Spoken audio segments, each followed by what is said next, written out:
talk about something interesting that I don't always necessarily know how to talk about. It's comedy timing. Everybody wants to talk about comedy timing. I don't know how to talk about comedy timing in any really useful way. So I'm going to tell you a story about my understanding of comedy timing, so you'll understand how I relate to it. Okay? I was taught to teach the way that I teach by a teacher named John Grinder. He's the co-developer of NLP. I won't go into that neuro-linguistic programming. I can't explain what that is right now. But I was his personal assistant and his apprentice for 2.5 years. And he was always saying, don't get lost in the content, go underneath and model out the process. He was always doing that. Interesting guy. We do all these mental games. And then during the day, we do these mental games that we would play. And then at night, he'd bring us all back and make us do African dancing to integrate our bodies into it. And I've got to say, there's a lot of movements in African dancing that are not indigenous to Caucasian people. Me, and I've done some dancing in musical theater, but I got to tell you, African, there's these dancing movements, and I'm just, and I was a spaz, I got to tell you. So they actually had an African troupe of African drummers that he had hired. From Africa. African. And I went over to Titos and I said, Titos, I'm having a hard time doing the steps. And he goes, yes, you are counting and trying to do the steps right. And I went, well, yeah, what do you do? He says, become the drum. Feel the rhythms of the drum in your chest. Be as one with the drum. Move with the rhythms of the drum. Feel it. Be the drum rhythm. Watch the dancer and move with the teacher. I walked away going, become the drum. Become one with the drum. I'm one with the drum. Who follow the rhythm. Sound like Snagglepuss, don't it? It worked.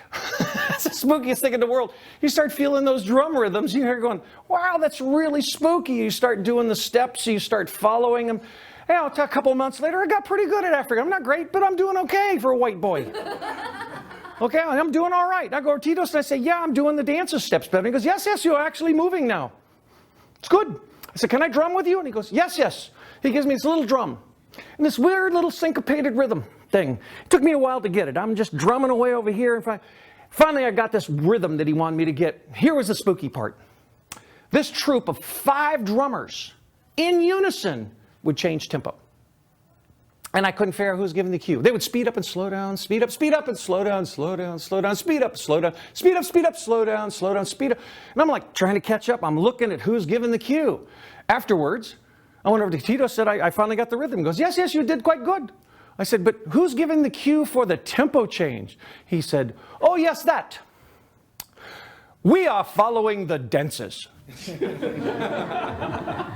wait, time out. Wait. Before I was one with the drum. I am the drum. I'm be the drum. Be the one with the drum. I am the drum. Now you're telling the dancers are following the drummers. Drummers are following dancers. Dancers are following drummers. Drummers are following dancers. I said, there's nobody in charge.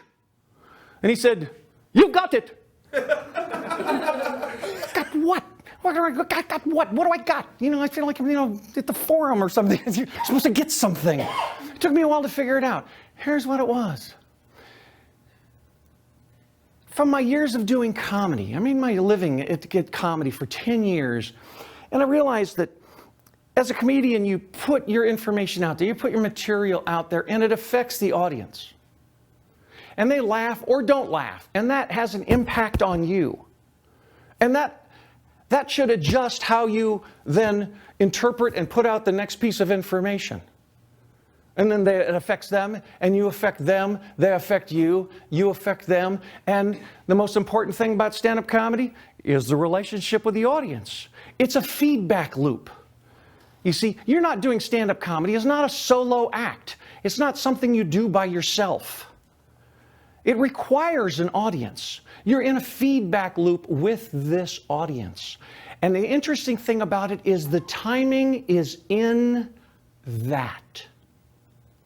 The timing is in that feedback loop between you and the audience.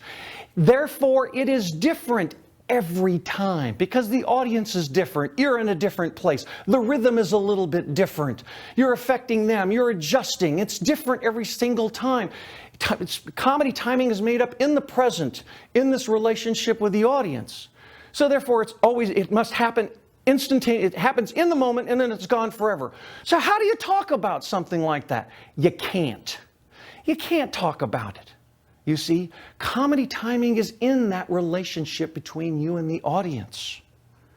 So when you get out there and you start doing comedy and you're having fun with an audience, remember, dance.